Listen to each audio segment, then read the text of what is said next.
Hello and welcome back once again to another video. I'm your host as always, and we are back once more in politics and war. Now, before we get started, I should just point out that this is not going to really be a guide video or a guide series for that matter. We will go over things that are good to do, things that are not so good to do in the game, but ultimately I will not be making a guide series because, simply put, while there is a quote unquote best way of playing the game, in my personal opinion, your quote unquote best way of playing the game will vary based on what you want to do. If you want to be a raider, then prioritizing infrastructure and commerce buildings and getting as much cities as possible won't really be in your best interest. Meanwhile, if you want to be a pacifist in the game, going a full military build and raiding yourself into victory will not be the option that you will want to choose. And whether it's the better option or not, your decision on what you want to do will vary based on what you want to accomplish in this game. So while I can and will be giving you some advice on what I think could be done in various aspects of the game, I won't really be telling you how to play the game. Like telling you step by step, well, okay, you want to do this for this city, this for this city, this for this city. When you get here, you want to do exactly this, nothing else. Like it's not that type of game. The game really allows you to be what you want to be. Now, do note that that comes with a big asterisk beside it because, fun fact, if you want to make money in the game, there are only two methods of making money in terms of being very successful. One is raiding. It's the easiest method. Well, I wouldn't even say it's the easiest method. Let me rephrase that. Raiding is the easiest method by which you can make money when you have just started the game. So when you have just started, you want to raid if you want to make money as quickly as possible. If you don't want to raid other nations, like you don't want to upset people or anything, just raid inactive nations. The vast majority of them won't be coming back to the game anyways, so raid inactive nations and you'll be fine. Don't raid alliance members and you'll be fine. It's pretty simple. And at the beginning of the game, you have plenty of targets to choose from. Now, however, there is the alternate option, which is prioritizing resources first, then commerce later. Meaning, everything from city 1 to city 9 should be focused on resource builds. You want to be making a resource. You shouldn't touch commerce until you get to at minimum city 10 and are in an alliance, by the way. Because if you're not in an alliance, you will get raided. Cares not how active you are, you will get raided by people in alliances. And you don't just want to go into any alliance, because if you go into a micro alliance that is not being protected or allied to one of the major alliances, you will get raided just the same. So it's like, now when I say will, there should be an asterisk beside it because there are some micro alliances in the game that do protect their members well enough that other alliances won't just raid them. So again, it varies, but of course, this is just a general rule of thumb. Now, in terms of things you want at the beginning, if you are going to go a raiding build like I am currently doing, you want to prioritize soldiers, not tanks, not aircraft, not naval ships, soldiers. As time progresses, you want to also build the rest. That is primarily because you will be transitioning to tanks and air force and naval ships over time. But for raiding, you don't want any of these at all. Another thing you want is spies. Max your amount of spies. Now, for emphasis, I didn't create any, until today, but I was recording a video before this, and a certain voice assistant decided that I said her trigger word and came on and canceled both recordings, and so now we're here with the prior video being scrapped and a new one being made. You can buy 2 per day without the project, the intelligence agency project, and you also have a maximum of 50 without the same project. However, with that project, you can build 3 spies a day and have a cap of 60. You want to get the intelligence agency as early as possible if you are going to be building your nation above City 10, like City 10 and up. If you're also going to be joining an alliance, you should also try to get it as early as possible, but in most cases, your alliance will cover said project with a grant, so you won't need to spend your own money for it. Which reminds me, I did say we are going to join an alliance, or at least I would show you how to join an alliance, no? But we'll actually save that for, I think, a separate video, because I don't really want to join an alliance yet. Something else we want to do, though, is objectives. Now, before we get into objectives, there's one more thing, and I should cover it now because it's going to go away pretty soon.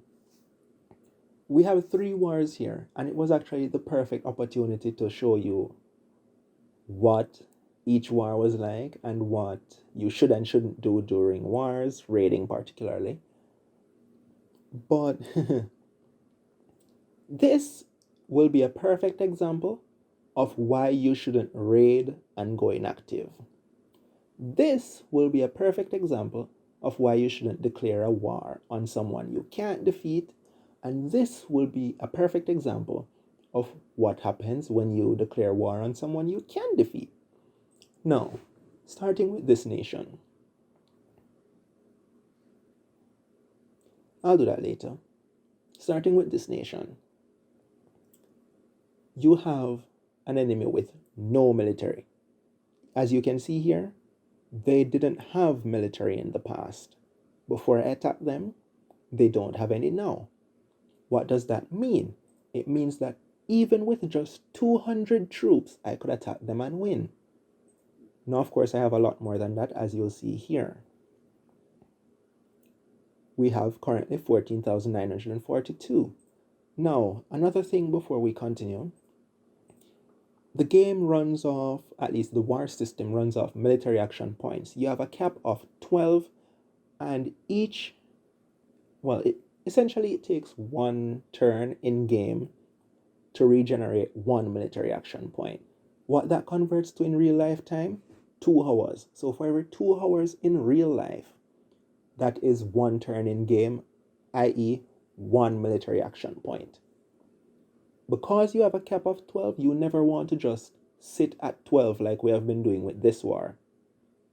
As you can see, the war will soon expire because whether we will be able to finish it in time really depends on a lot of things, but because we weren't attacking for this reason, them having more troops than us at the beginning, they still do in fact, because they also have tanks,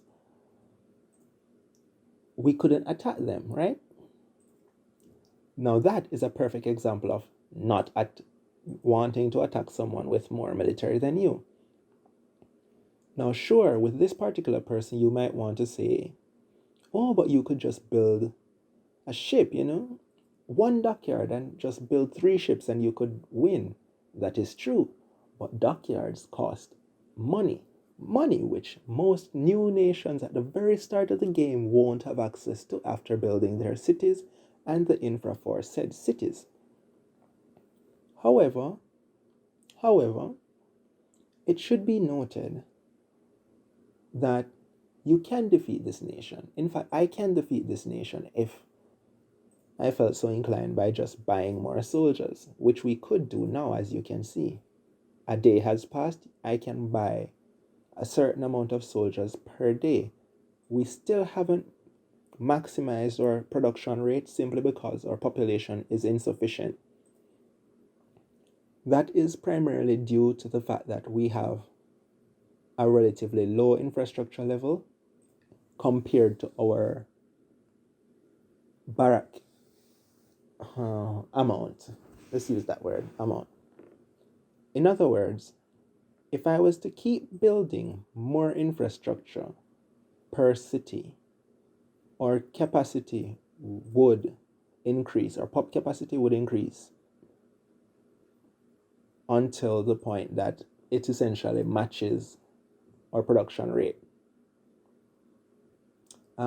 This is very good as well. As you can see, we have 10 unpowered barracks. That's because we have just built the infra, which sent us over the 500 cap that each power plant, namely these two, support. If it was a nuclear power plant, it supports up to 2,000 infrastructure as long as you have uranium in your nation. Some would say that's a good reason to build a uranium mine when you have a nuclear power plant, but personally, I believe not. And I will show you why in a future video when we actually have nuclear power plants. But for now, we're just going to kindly build another coal power plant and use our other free slot by building a coal mine. Then, to make this easier for ourselves, to make sure that we have the very same build in all cities, we're going to click export, copy, and import it to all cities like this. Pasting it here, I understand, import template to all cities. And as you can see, all cities now have the very exact same build. If we go to UE, we will see that it too has the 600 infra, which we did build, but more importantly, it has the 2 coal power plants and the 5 coal power plants. Prior to this, it only had 1 coal power plant and 4 coal mines, rather. So you can see that's a faster way to just get the same build across all cities, which you do want to have. Regardless of how you want to play the game, you want to have the same build in all cities. Okay, people? You don't want to have this city with 5 coal mines, the next city with 5 iron mines, the next city with 5 farms. No. You want to have the same thing in all cities. Even if you're one of the people who don't like to listen to every other player in the game who tells you don't build farms, and you go to build farms, you want to have the same amount of farms in all cities. You also don't want to build 5 coal mines and 5 iron mines. No, you want to build 10 coal mines first, then build another resource. Reason being, you get bonus production for having multiple of the same building when it comes to raw resources and manufacturing. What this essentially translates to is the more this building you build, the more coal you will make, of course, but as well, the more bonus you get to the amount that you will make. So this number here will increase. Without this number right here, this is how much coal we would make per turn. This is how much coal we would make per day for every one of these that we have.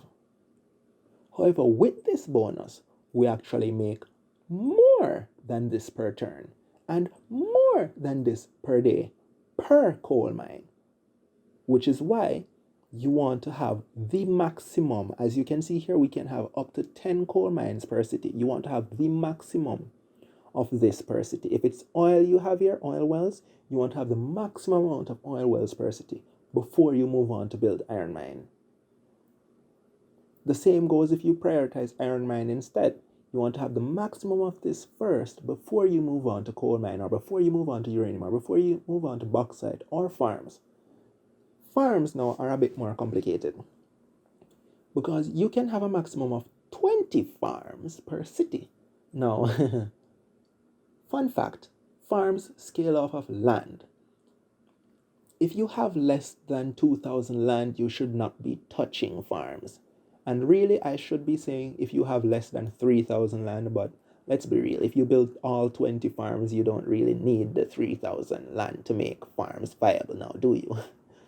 But generally speaking, you want to have between 2,000, or rather from 2,000 to 3,000 or higher land area per city, not in one city and then everything else have low land. You want them across the board. For example, here we have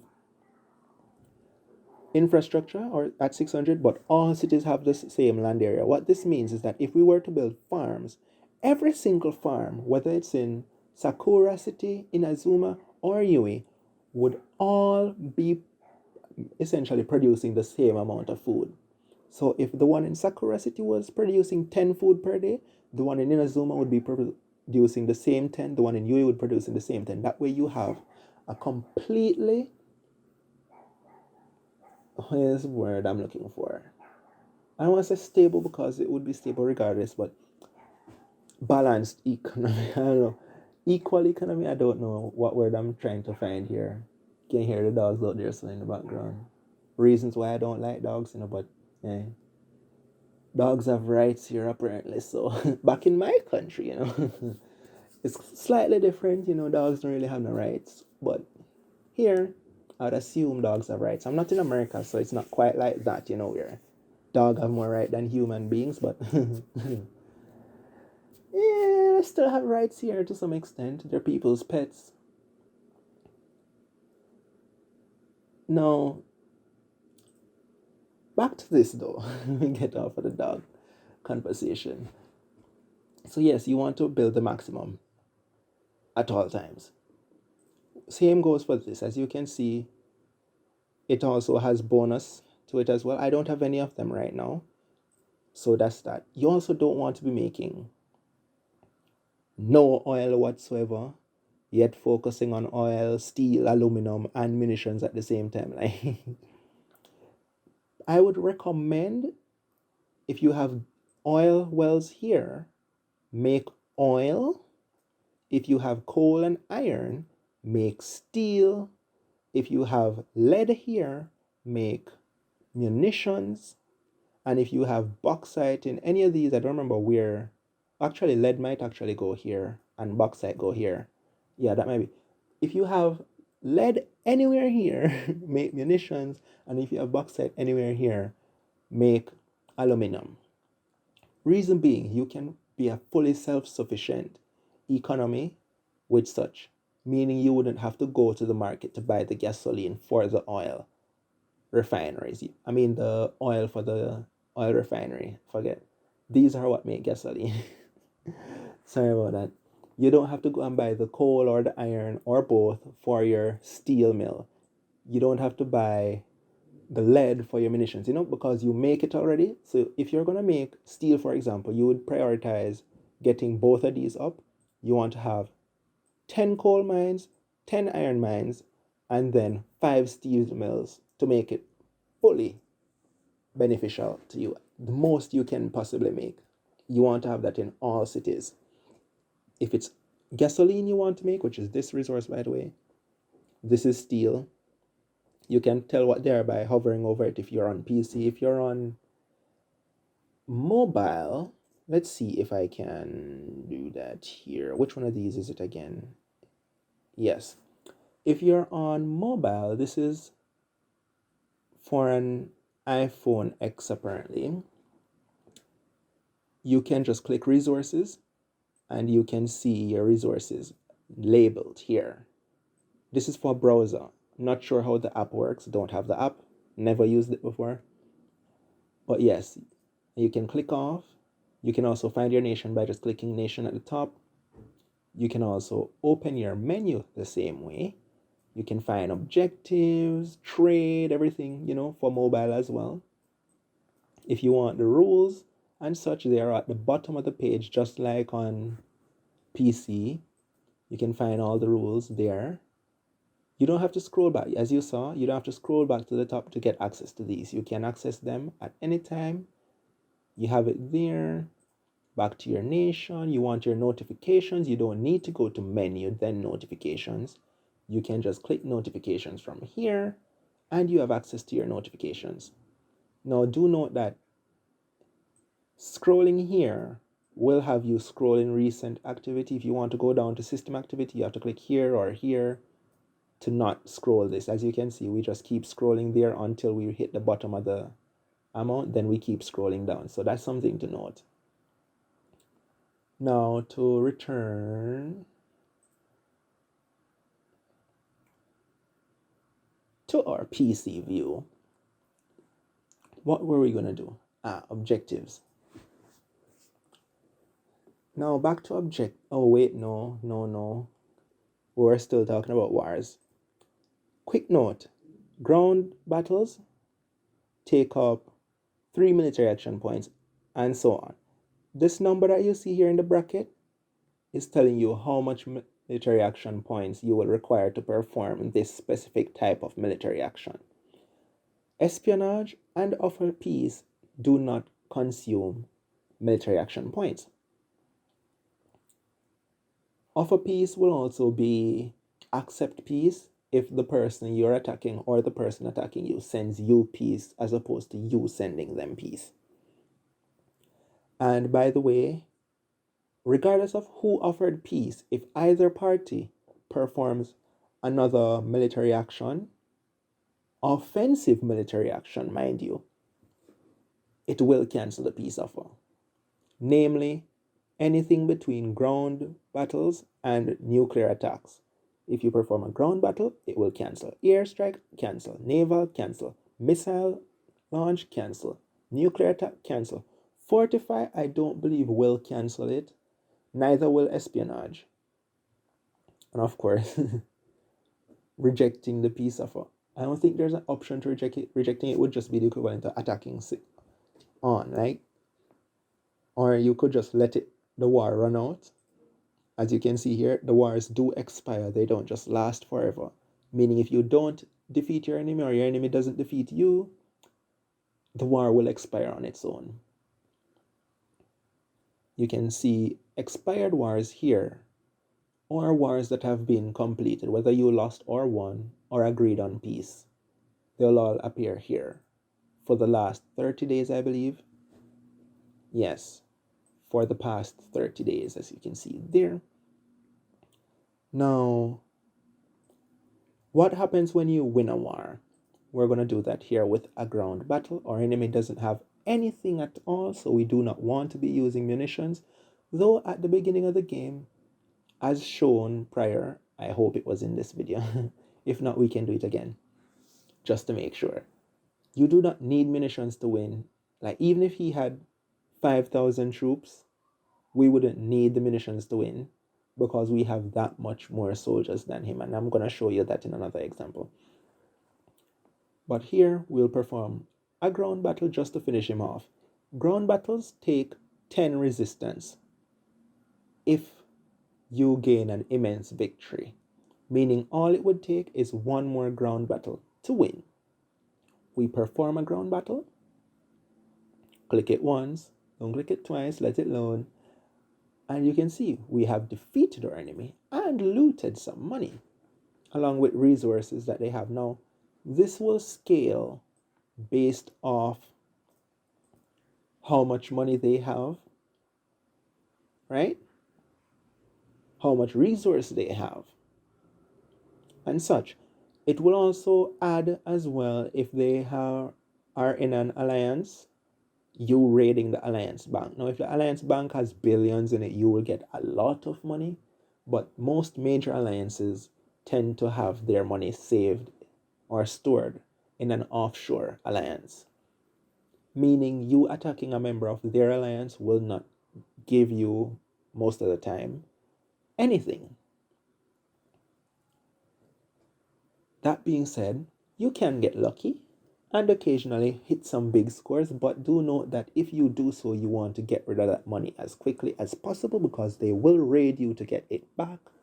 So you don't just want to say, oh, I got $1 billion, let me keep it on my nation. No.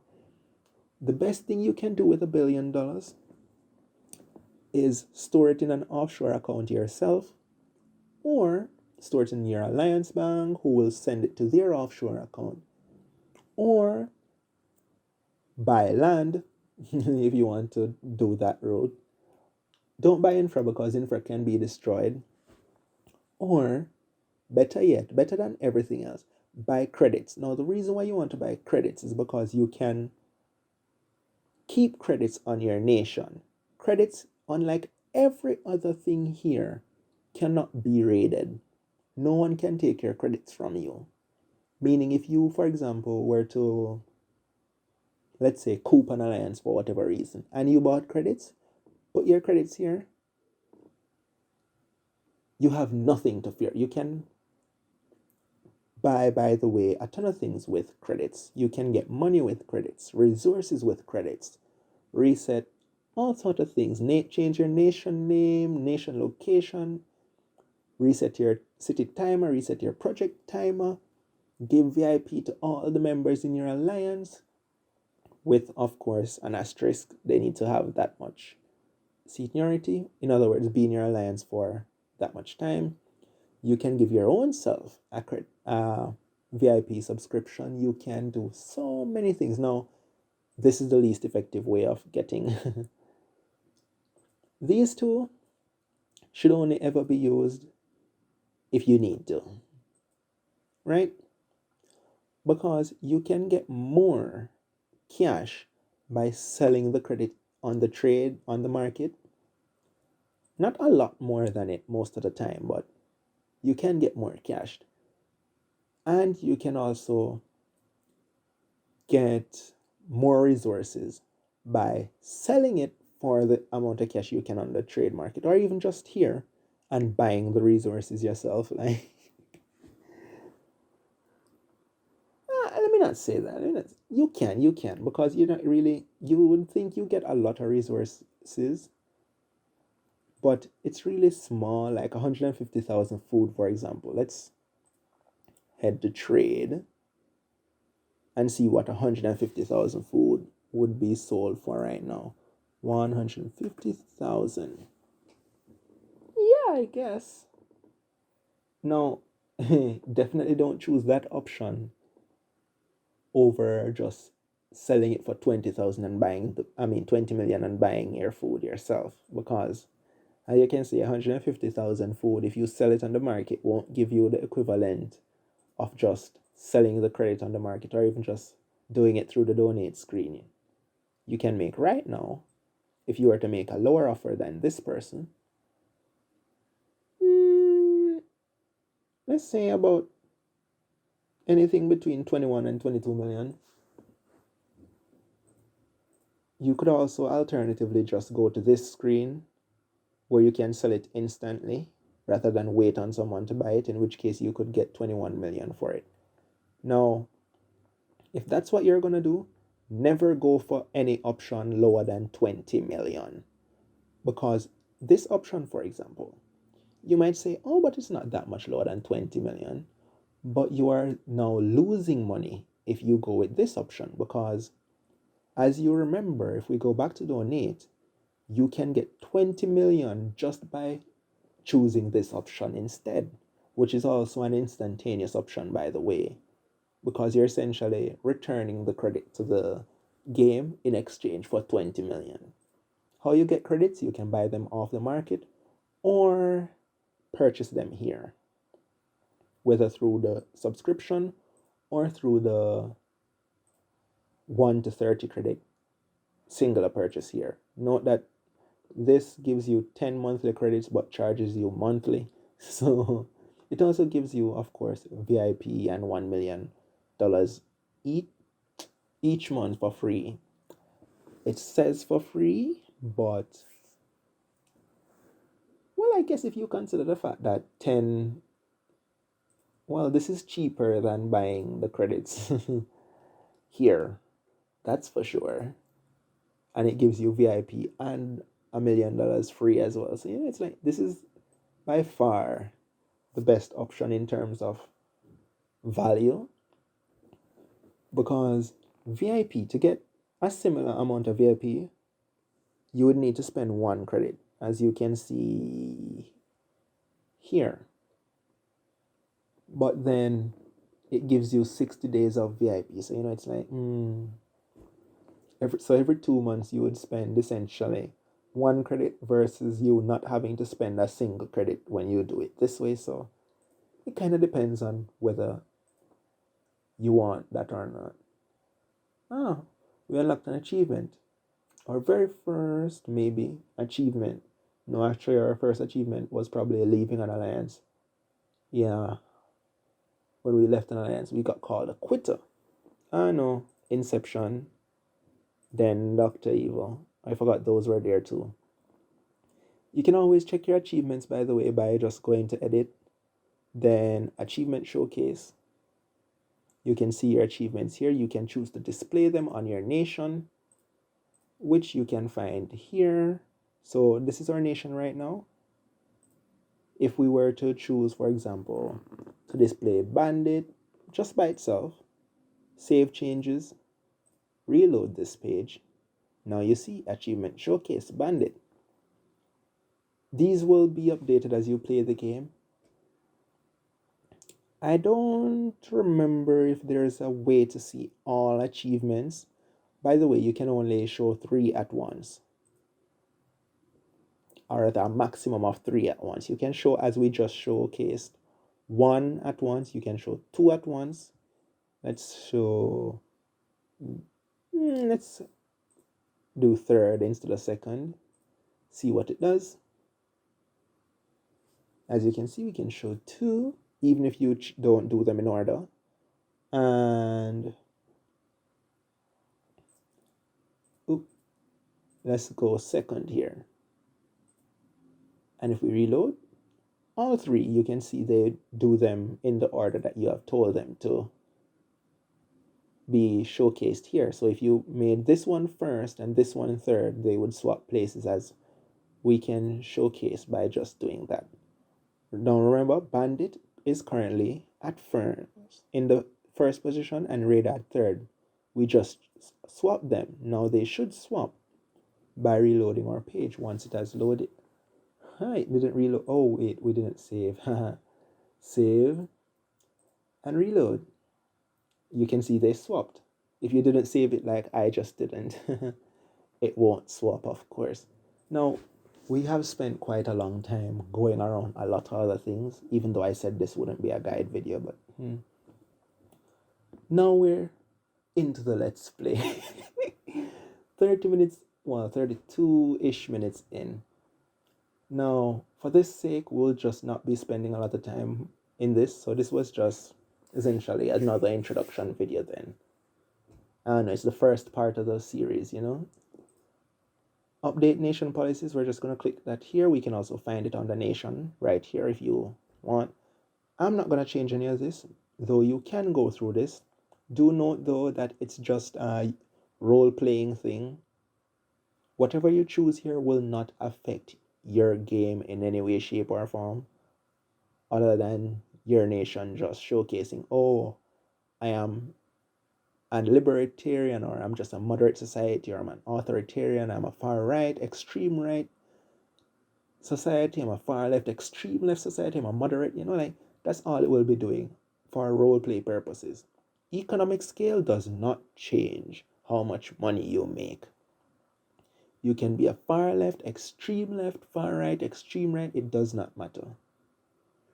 And that's made perfectly clear up here.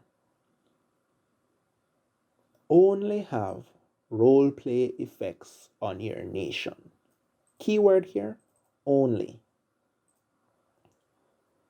It should also be noted that these are not saved. Meaning, if you want to change these, you'll have to come back and change it from moderate. So you will always see it like this. An example, if I change cannabis to being that, went down and updated policies, they have been updated. Now, if I were to leave the page, let's just say by refreshing, then essentially, oh, they actually start saving them now. That's neat. So apparently they start saving them. Oh, that's pretty neat. I guess that's why they removed it from up here as well. It's a good thing I showcased it, so we learned that together. I haven't touched policies in years because, like I said, it doesn't affect anything. If you want to see what it changes, by the way, here is our page before we made any changes. We still haven't refreshed it, so it wouldn't show. You can see our economic policy here, moderate, and let me just see if I can find, here it is, our social policies here. Now we just changed it so that our social scale is currently liberal. If we refresh the page, you can see it has changed to liberal. Now, if we were to go through and change this back to illegal, update policies, come here, you can see it changed back to moderate. Now, these policies, of course, will determine what that appears to be, whether it's moderate, etc. The same goes for this, but it does nothing other than just showcase on your nation, essentially. Going back to objectives, we're supposed to find the nation Mauritania. We're going to go to the nation search page. The Mauritania, by the way, is the game admin's nation. You want this one, the one that's in admin alliance. Currently, your mileage may vary depending on when you're watching this video. But this one, how you know which one? Game administrator, you can see it there. It's the only nation in the game that has its name as Mauritania, the leader name as Alex, and game administrator. It's also the only nation that has a nation ID of 6. So if you wanted to find him easier, you can just go to your own nation page, remove your nation ID, replace it with 6, and you have found him. It's pretty simple. Now, it wants us to create a trade offer. Now, the easiest way to do that would have just been to select this option here and create a trade offer, but because I want you to know how to do it on your own, apart from just through the objectives, head down to trade, head to create offer, and that's how you get to that exact same page. Now, do note that this amount that it's referring to here is not the price that you are setting. It should also be noted that, as this said, it is price per unit, not price for everything. Meaning if you set 10 here and set 1, it is $1 for every 1 food that you sell. Not $1 for every 10 food.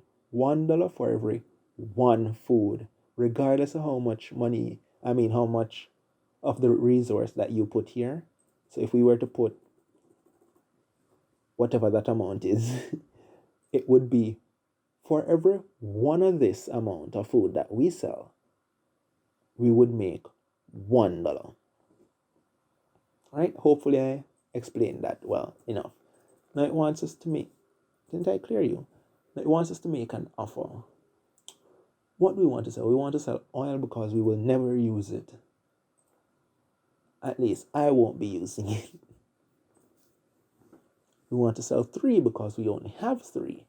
We want it to be fairly cheap, I would say. So let's say 2,000. Get it sold as quickly as possible. And note this. Buy is when you want to buy the resource. Sell is when you want to sell it. Meaning, you have to be very careful with this. If you click buy and you are attempting to buy something, you are attempting rather to sell something expensive, you will put a buy offer on the market, which people will snap up as quickly as they possibly can. Right? So if I were to put here, for example, the mistake of buying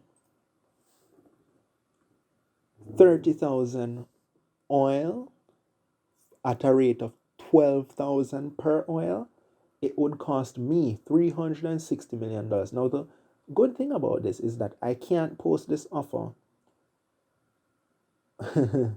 Well, I guess they did add this. So if you didn't read through this before making it, seeing that you were the one buying it, then I can't help you.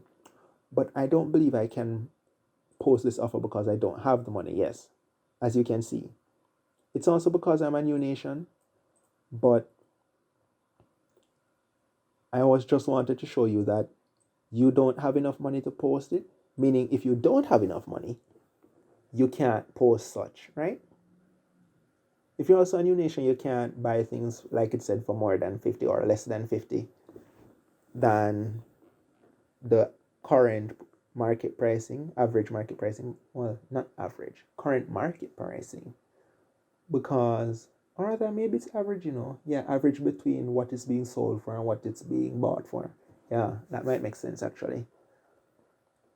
But yes, no, where was I? Oil. 3. Want to sell it for 2,000. And we want to press sell, post sell offer. And we have sold it. You can see we also successfully did that. If we head to our trade screen here, we can see that yes, it has indeed. If you want to delete it, that's how, by the way. Just to showcase, here is our, unless someone has already bought it, trade offer. We can delete it this way, but in most cases, the easiest way to find your own trade offer is to click this button right here, and you'll find it here.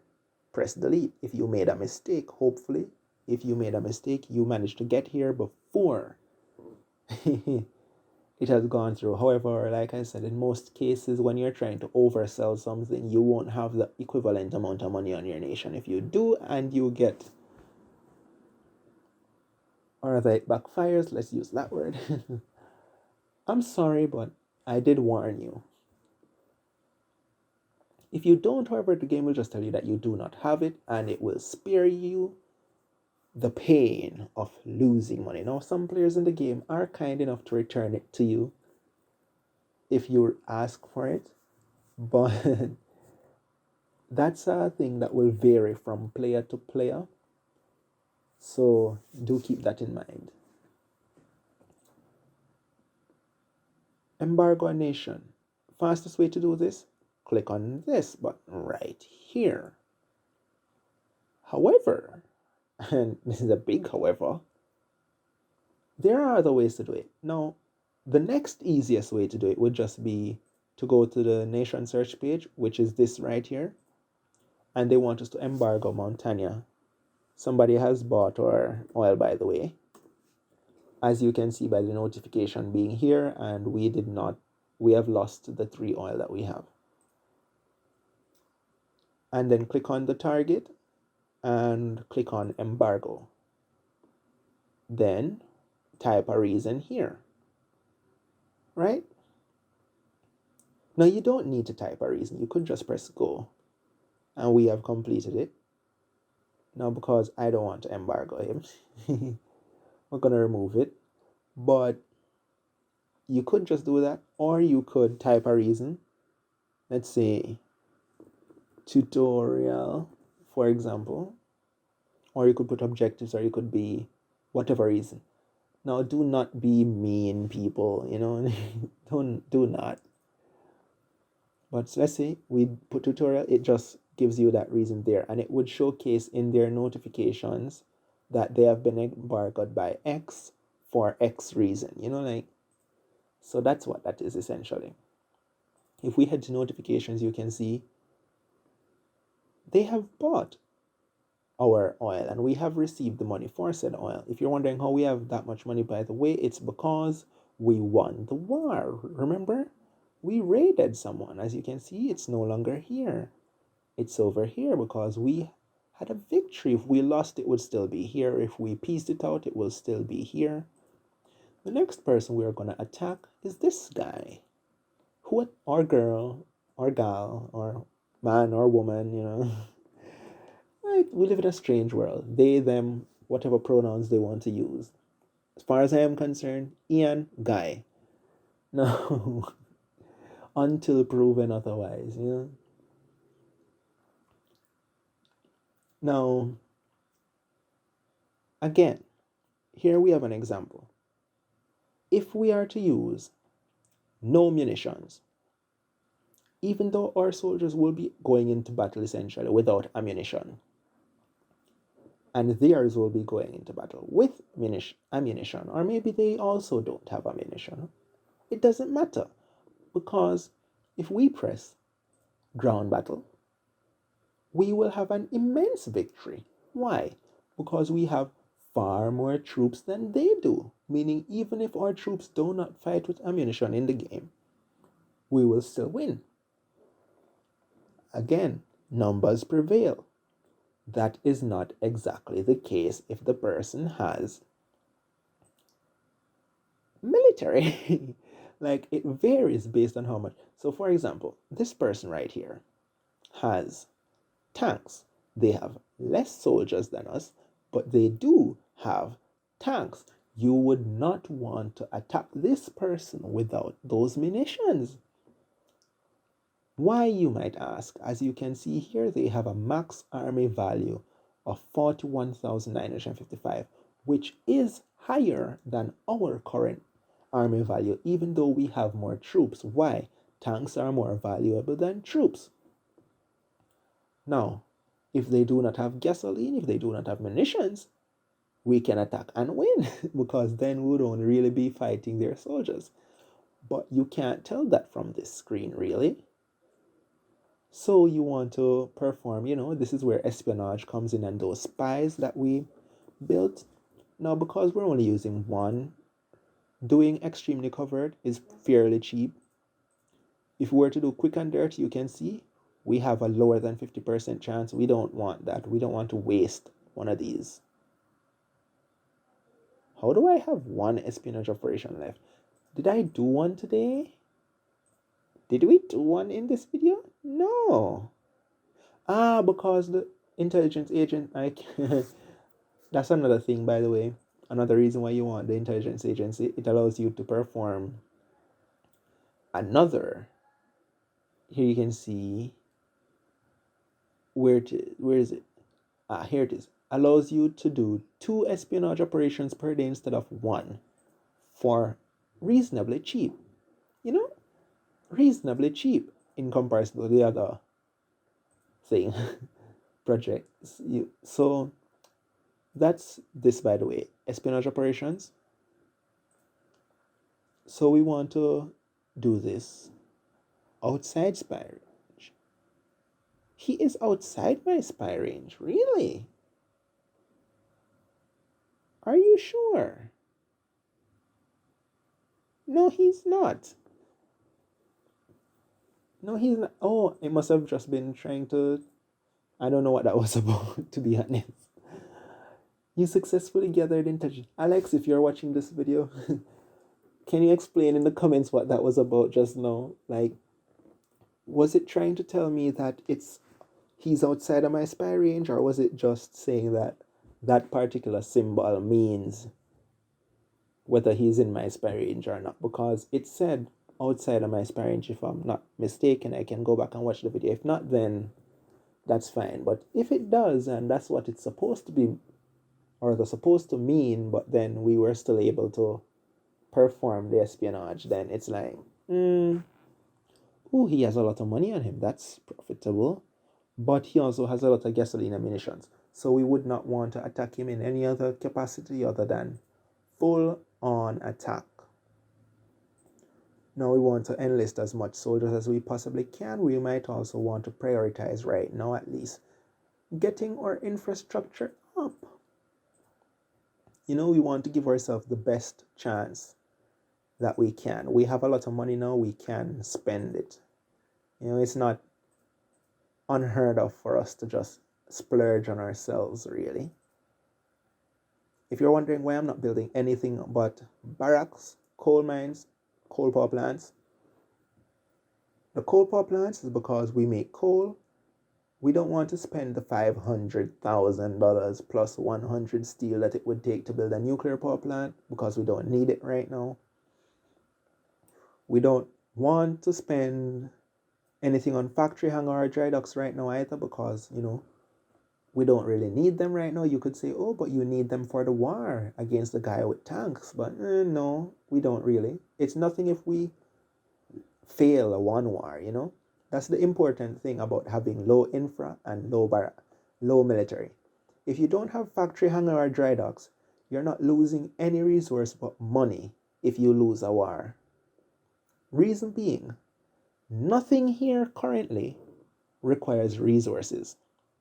Barracks require money and only money to build. Soldiers require money and only money to build. Coal mines require the same. Coal power plants require the same. You understand? So if we were to lose a war, let's say they destroyed one of our barracks, let's say they destroyed one of our coal mines, or even, well, I don't think they can destroy a power plant, but let's say they destroyed one of these. We have nothing to lose. We can just rebuild it pretty easily. And they're all cheap. If we were to build a factory, though, or multiple factories, they cost aluminium. These cost steel. These cost aluminium. And they cost a lot more money than my barracks. Yeah? To have max barracks, I would need to spend $15,000. Meanwhile, to have only one factory, right now, because I don't have aluminium, I would need to spend even more than it would cost to fully maximize my amount of barracks per city. Because I would need to go and buy that aluminium. I cannot make it right now. And you might say, oh, but you can just build manufacturing plant.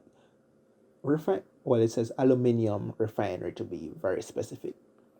But no, I cannot, because I still need to go and buy the bauxite for the aluminium refinery. Reason being, I do not make bauxite. I do not even have access to bauxite because of where my nation is located, you know? So that's why you really want to just prioritize barracks, raw resources, and power plants. Nothing else at the start. You also do not want to go above 1,000 infra as much as possible for the exact same reason. Before 1,000 infrastructure is fairly cheap. Let's put in 300. See, $1 million. You might say, but that's very expensive. Actually, not. For comparison, if we were to go to 2,000 infrastructure, bam! Why? It scales far more drastically. And we will cover that in another video. But right now, you want to have a maximum of, I would even say 800 infra, but 1,000 infra maximum. Don't pass it. Now we'll just go to this city, plop in this, go here, add a little bit of this as well, and then we'll return to military, go to our soldiers, go here. If you're wondering what this is, by the way, it's just giving you the espionage report, so that you have it just the same, you know. Like, let's say you skip that page accidentally or close it accidentally or whatsoever, or you want access to it later, you can find it here. You can also find it here.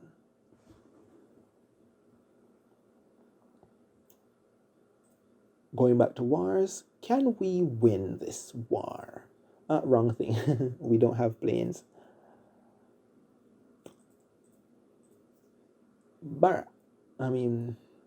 Military. Barely. Let's try. Come on, boys, give us an immense victory. Make us proud. Immense victory. Let's go. Now that's why you want to use munitions. If you do not use munitions, you will lose this war. Moderate success, yeah, you know. As I had said, your mileage will vary. You win some, you lose some. Because whether you like it or not, they still do have tanks. But as you see, the more we win, the more their max army value plummets in comparison to ours. Which is good. That's what you want. Now we're going to do another ground battle. Utter failure. Now that is abysmal. You want to know why? Because we don't get anything by failing utterly. But that too is fine. You want to know why? This person is inactive, meaning even an utter failure works in our favor because we can just make more soldiers. They are inactive, they will not. So it works in our favor. Of course, at this current point in time, we might just not manage to finish this war because it might expire beforehand, but we'll see, we'll see. It doesn't really matter though. If you fail one war, it doesn't matter. That's the whole purpose of raiding multiple people at once. I am not doing the maximum amount I can simply because I wanted to show you. Now, how you raid is go here, click find nations in your war range. Now, you do not want to be raiding people in alliances because they will counter you and mess your nation up. You also don't want nations in beige because you can't attack them. Though as the game progresses, this will change, so as will this, depending on whether you are in an alliance or not, whether you are above a certain city count or not, or whether you are in an alliance war currently or not. All of which we'll be covering later in this series. So, alliance war might be a little bit tricky though, because like I said in the prior video, the admin gave me permission to create this account explicitly for the use of YouTube, instead of me having to essentially obliterate my other account. So I do, technically speaking, have two accounts in this game, but I got the permission. On the account that I do not use either nation to assist the other in any way, and so alliance wars might be a little tricky, because when it comes to an alliance war, it's like, on the one hand, if my let's say current alliance now with my other nation attacks this nation's alliance and wins, would that be considered assisting one another, since they would be looting the money and resources from, so it's like, it might be a little bit tricky. I'll have to speak with the admin about that, but hopefully we'll be able to showcase such. It would be even better if they don't happen to be on opposing sides, or even worse, the same side, because let's say this nation was also in the same range as my other nation, which it won't be for a long time. If both nations attacked the same nation, even in an alliance war, it would be considered cheating. And even though we're both nations are verified as separate users, because I am still, technically speaking, the same person using both, and the admin knows this, I would assume that I would get banned for it, even if it was a situation where I was showcasing what needs to be done, or if it was a case where both alliances essentially told both nations to attack one target. So it's like, it will complicate things, but we're not there yet. We're not there yet. And hopefully we never get there, Now, back to this. Can we make another city right now? No, oh, wrong place. Why am I in military? Cities. Construct a new city. Yeah, we cannot. That's sad. No matter. We can just make more infrastructure. And we won't be going above 800. Maybe we will. Maybe we'll go to 900 just to maximize the amount of coal mines we can. And you might say, but you can just build 850. I don't want to build. I wasn't looking at that. Oh well.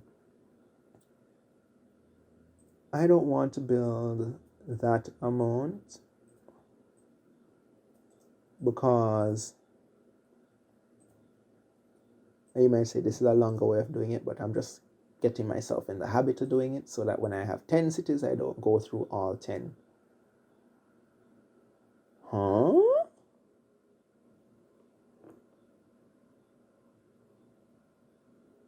Oh, I didn't add. Hold up. Actually, I can just do this right here.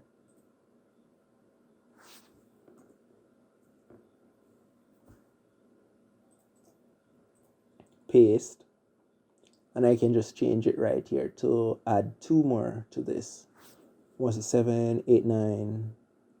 So 9, and we want to change this to 800, and we want to change this to 16. We understand. Import. There we go. This is what happens, by the way, if you do not have enough infrastructure. Yes, infrastructure to support the amount that you're trying to build. As you remember, this is just, it's a turn right now. Yep, 11 o'clock. We're beginning another turn. This explains why. So you can pause the video here and see. And I think this is actually the perfect place to stop, no? On this page. Now, of course, if you like, well, if you like this video, you like this series, you want to see more, make sure to like, comment, and subscribe. Regardless of whether you do that, though, I will be continuing this series just for my own, I guess, pleasure, and for any future person who is playing now. Do note that depending on when you're playing this game, if you're playing it, for example, 10 years in the future, if it still exists, the game might look different, and there might be other things about it that I can't know about right now. You know, I'm way in the past in comparison to you being that far in the future, but the vast majority of things I would expect to remain the same. For example, I would expect these to be still found on the nation. I would expect these to be still found on the world, on the community. You know, like those little things there. The war system might change slightly. They might add more military units. They might change the way the war works. For example, currently,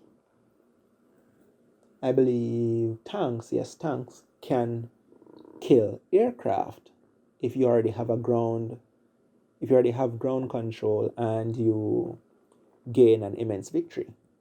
However, that wasn't always the case.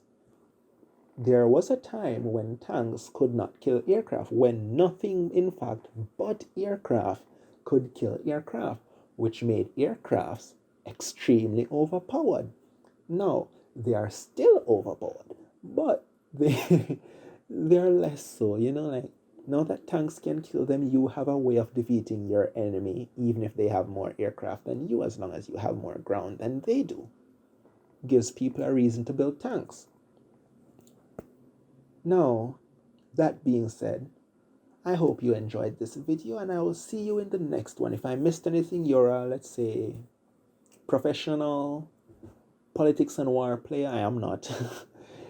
You can always comment down below and expound upon the ideas I have placed in this video, you know, or correct me on whatever I may have messed up. Yeah, I'm not perfect. I might mess up. I won't mess up with my nation because you know, I will go over things, and even after I might mess up, I will go back and check and be like, oh, you know, this shouldn't be like this, and change it myself. So that will be that. But then with these videos in particular, I can only make so much different versions of the video before posting it, no? So it's like, if I mess up and I find out that I mess up, I will comment down below and, you know, make to tell you that, oh yes, this should actually be this or not. But just in case I don't see it myself, do make sure to comment down below what you think would be the better option, you know, for newer players that are joining the game and are watching these videos, or for just your casual player who wants to know more about the game. And I'll see you all in the next one. Peace. Oh, one more thing. Hold up. You should be seeing somewhere on the screen, either before this or now, other places where you can watch more videos on this channel. You have the Politics and War playlist. You have the next video that has been uploaded. So you can choose which one of them you want to watch. I do cover other content as well, but right now we're working on Politics and War and Politics and War only. We'll be expanding in something else soon though, so that's something else to keep in mind. Peace.